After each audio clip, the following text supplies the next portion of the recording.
In his most famous sermon, on a hilltop overlooking the Sea of Galilee, Jesus told his disciples how they should respond to the chaos that surrounded them.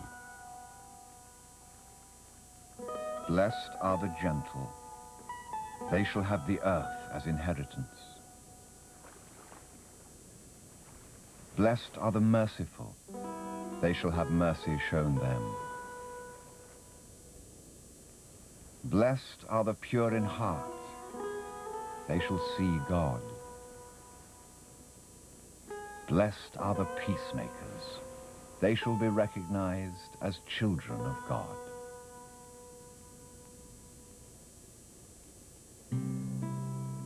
Jesus' conviction that each human being needed to strive to make the world a better place was part of a Jewish tradition that reached back to the prophets of the Hebrew Bible.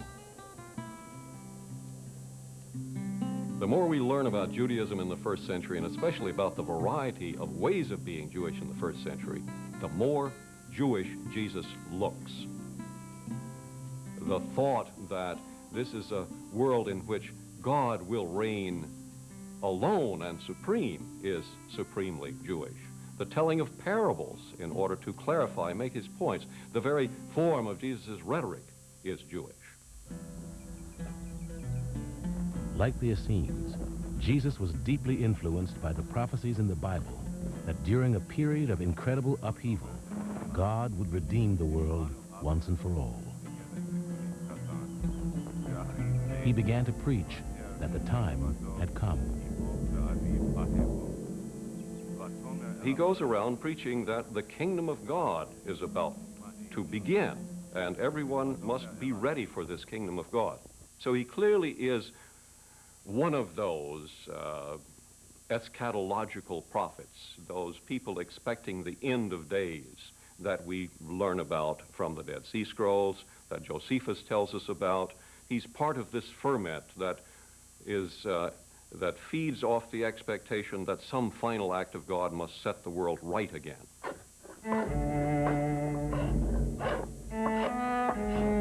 With the countryside in turmoil and talk everywhere of messiahs who would lead the Jewish people to freedom, the Roman authorities were constantly arresting and crucifying those considered troublemakers. In 33 AD, Jesus of Nazareth was one of those singled out and crucified.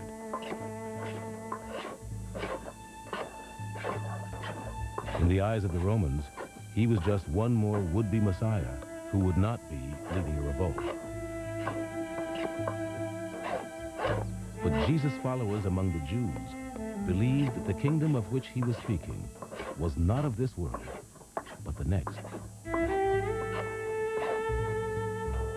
For the moment, these Jews, who would come to be called Christians, were just another of the many groups of Jews trying to understand the bloody and chaotic world of Judea in the 1st century AD.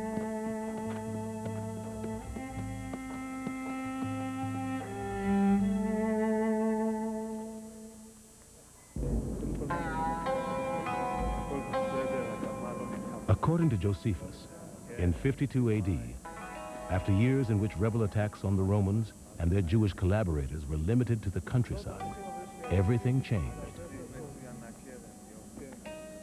A new band of rebels arose who were determined to carry the fight to Jerusalem. There sprang up another group, which were called the Sicarii, who murdered men in the daytime and in the heart of the city. To the Sicarii, anyone who wasn't fighting the Romans was a collaborator and worthy of death.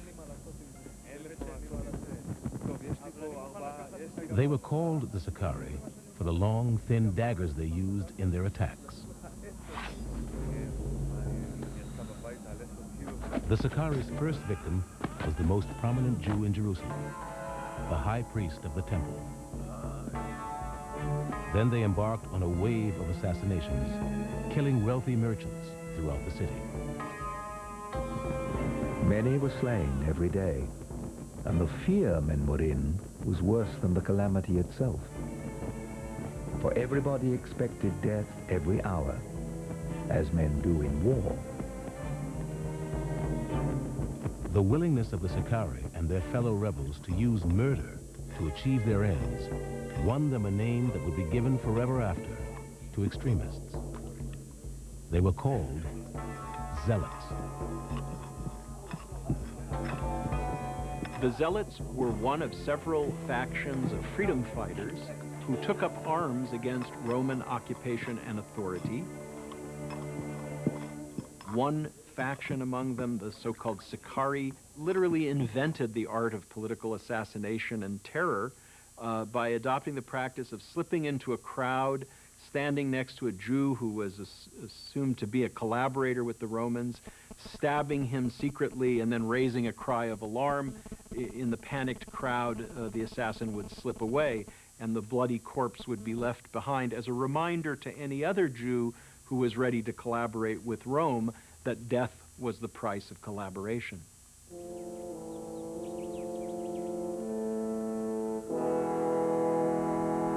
With the rebels determined to revolt, and other Jews convinced that it would be insane to rebel against Rome, the people of Jerusalem could hardly have been more divided.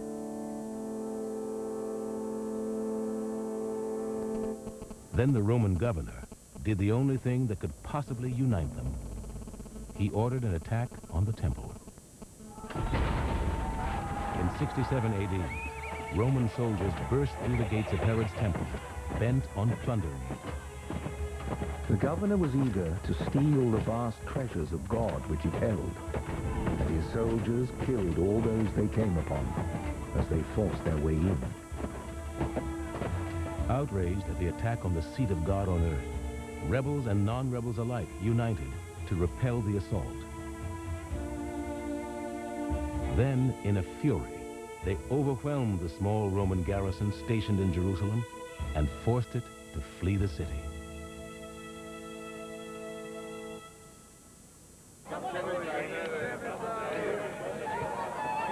With Jerusalem suddenly free of Romans, many in the city were seized by a giddy euphoria. The Zealots' dream of an independent Judea seemed tantalizingly within their grasp. But others argued that more fighting could only lead to catastrophe.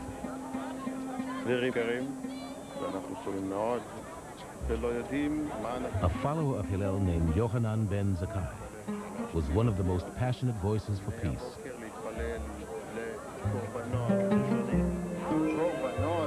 At the risk of being targeted by the Zealots for assassination, Yochanan told his students that it didn't matter who ruled Judea.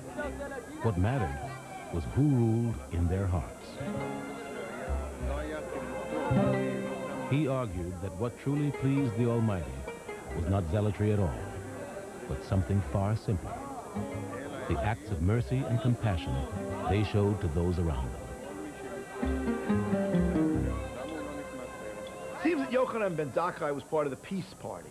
As far as we can see, there were numerous Jews who, either because of their own closeness to the Romans, whether business reasons or other reasons, or simply because they were absolutely convinced there was no hope to do such a crazy thing as revolt against Rome, many Jews were really against the revolt. It seems that Yochanan ben Zakkai was one of those types of Jews who felt that what needed to be done was to get some form of accommodation from the Romans that would guarantee Jewish religious freedom and then leave things as they were with Roman rulers.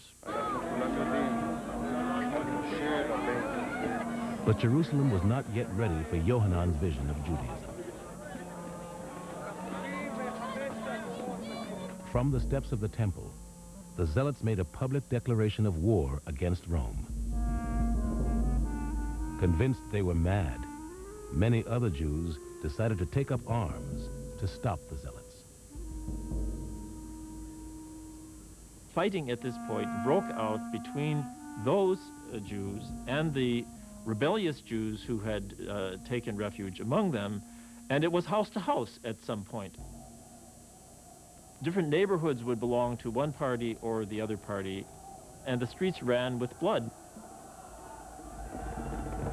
After a vicious week-long civil war, the Zealots were victorious.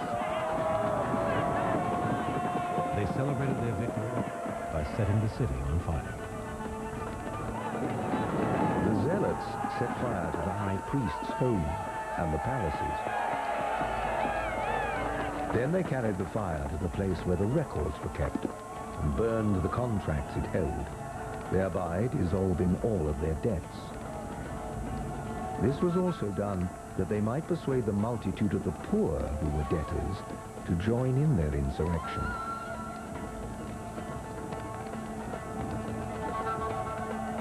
News of the Zealots' uprising against Rome soon reached the nearby city of Caesarea. Outraged, Romans and Syrians in Caesarea massacred thousands of their Jewish neighbors. In revenge, Jews throughout Judea began killing Syrians and Romans living among them. It was common to see cities filled with bodies, still lying unburied, and those of old men mixed with women and infants, all dead. The whole region was full of inexpressible calamities, while the fear was everywhere that there were even more barbarous times to come.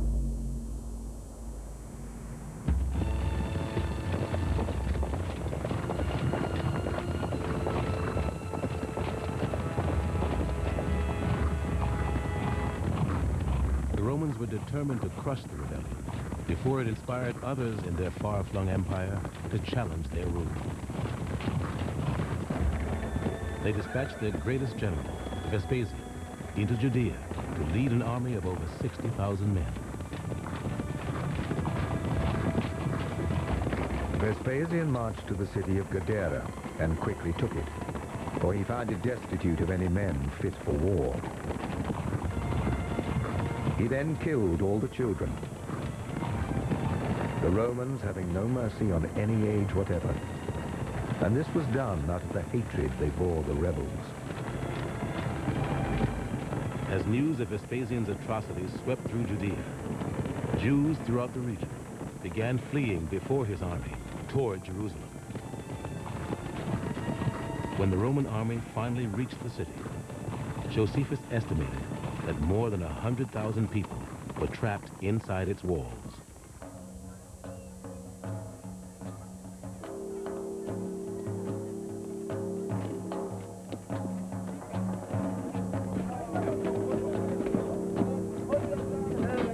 The Romans set up their camps in full view of the city, in the hope that the mere sight of their military might would convince the people of Jerusalem to surrender.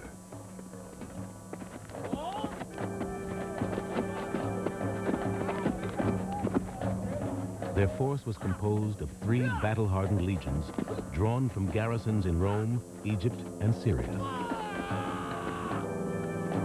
They were armed with catapults, battering rams, siege engines, the fearsome weapons of war that had helped them conquer the world from England to Persia.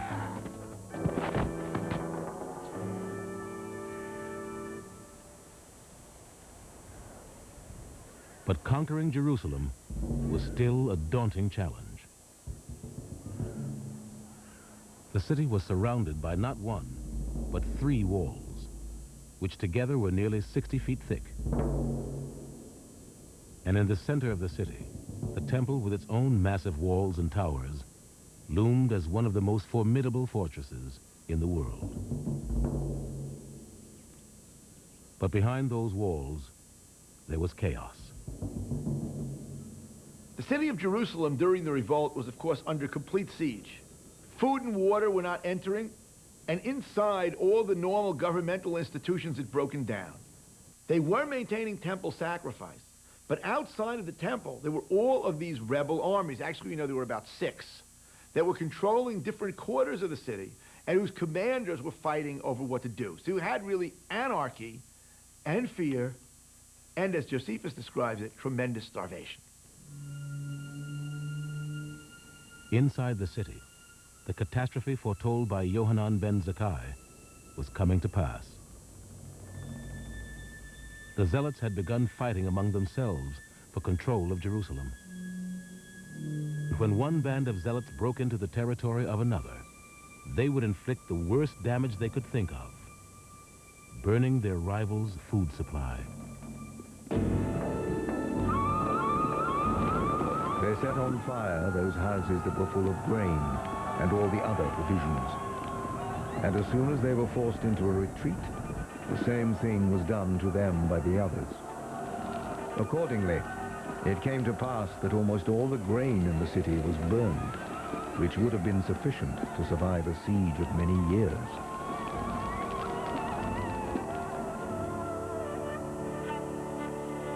With the food supply decimated, many decided their only hope was to flee Jerusalem. But the Zealots believed God wanted the entire nation to confront the Romans as one. They issued an edict that anyone who tried to leave would be considered a traitor and executed.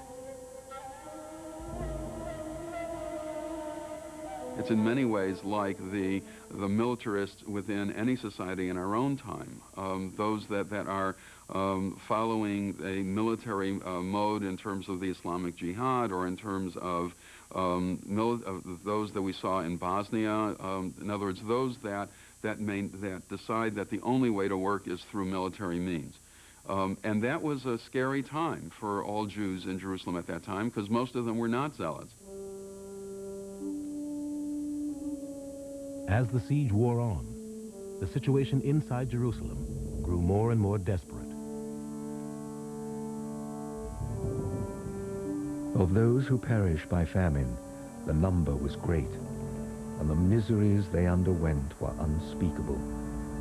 For if so much as the shadow of any kind of food did anywhere appear, a war began, and the dearest friends fell to fighting one with another about it. Soon, many people became so desperate that they were willing to risk death at the hands of the Zealots. And so, they would creep out little-known doorways and gates to the city and gather weeds to eat.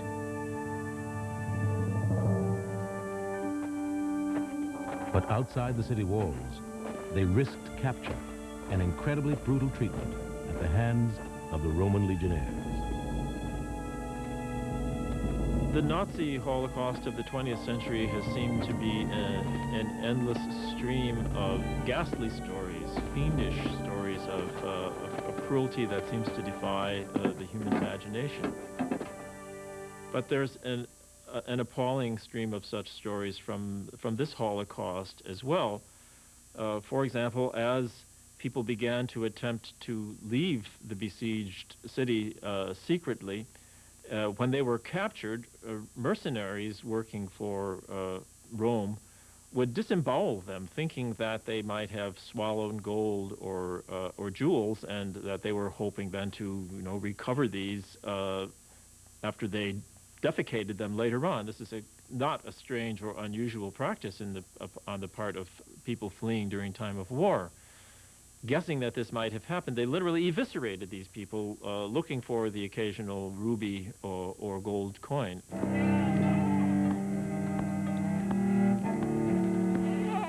The Romans also took many of the men, women, and children they captured and crucified them. At the time of the siege of Jerusalem, thousands were crucified. The historian Josephus says that the hills around the city were deforested. So many trees were chopped down to make crosses on which to crucify Jews. Josephus also describes what I would call terror crucifixions. The city was still under siege, still holding out against the Romans, but crosses were erected on the hillsides around it so that the people inside could see what awaited them if they continued their resistance.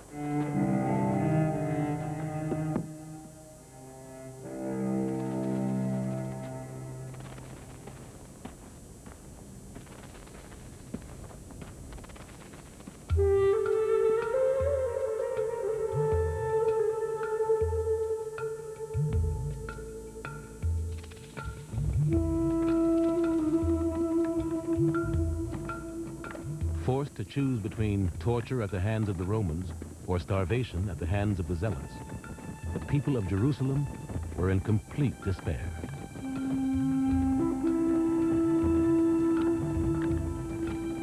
A deep silence, and a kind of deadly night seized upon the city. Those that were distressed by the famine were desirous to die, and those already dead were thought happy. It was the last chance for anyone hoping to escape alive. And yet, it was only the decaying bodies of the dead that the zealots would allow to leave.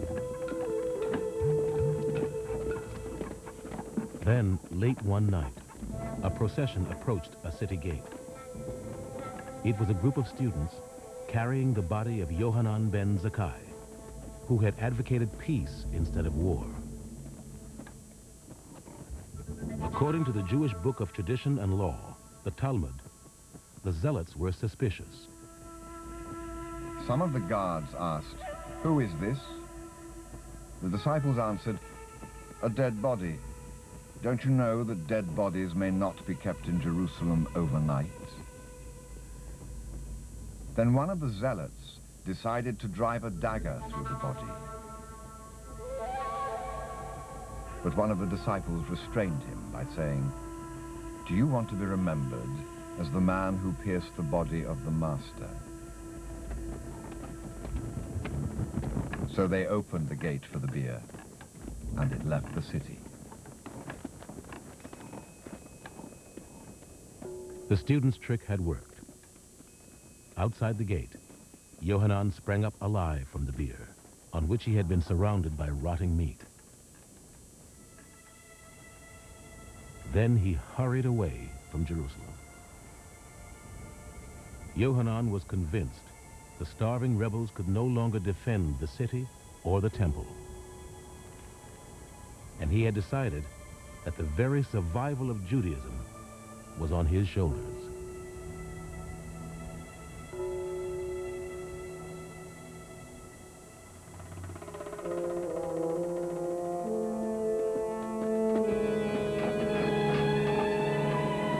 After a 4-month siege, Rome's legions finally broke through the first wall of the city. The zealots rushed to meet them and fought with tremendous bravery. But they could not prevent the Romans from fighting their way to the heart of the city, the temple. The Romans proceeded as far as the Holy House itself. Then one of them set fire to it. Now the Jews suffered nothing to restrain their force, nor tried to save their lives, since their holy house was perishing.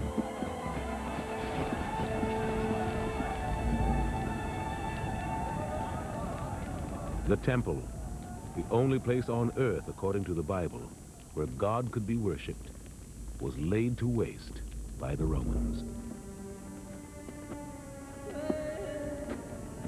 As for a great part of the people, they were weak and without arms, and had their throats cut wherever they were caught.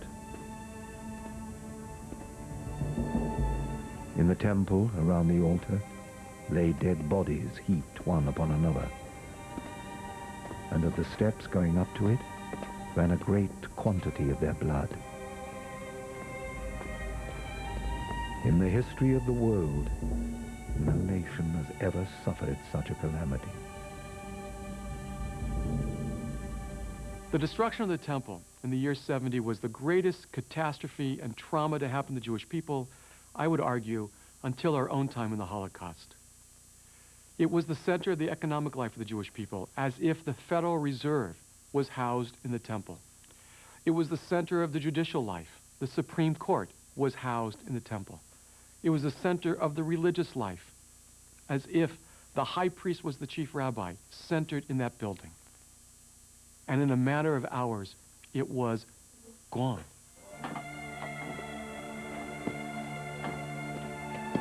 When the temple was destroyed, everything was gone. There was no other branch of government because it was all invested in the priesthood and the high priest and the temple.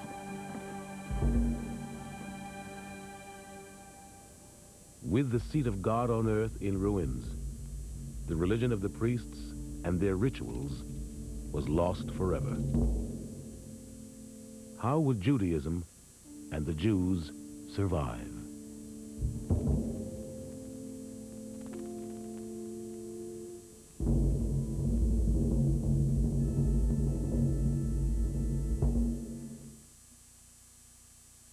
Stay tuned for the conclusion of Kingdom of David. PBS will return in a moment.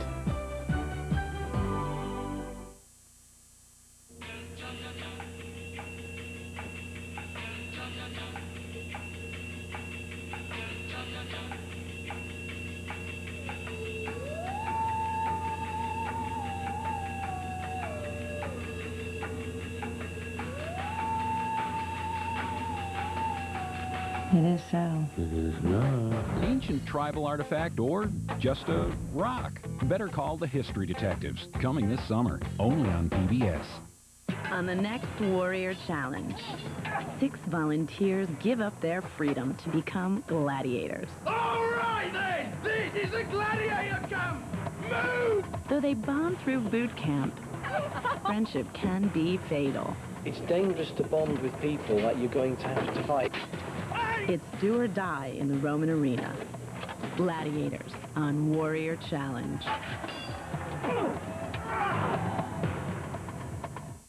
My name is Robert Capa. He was a real man's man with a definite eye for the ladies. Every girl fell madly in love with Capa. But it was his way with a camera that turned him into an American master. He would go to almost any lengths to get good photographs.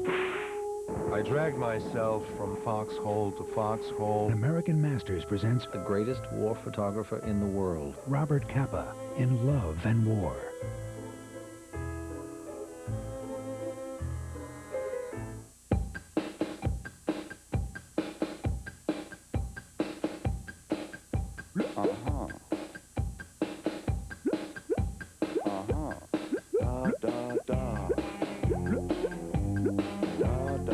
PBS Program Club. It's like a book club, but for TV. We provide the shows, you provide the people. Go to pbs.org and start your own club.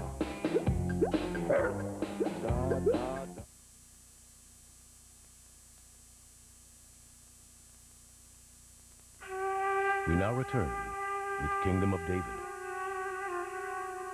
This program was made possible by contributions to your PBS station from viewers like you. Thank you.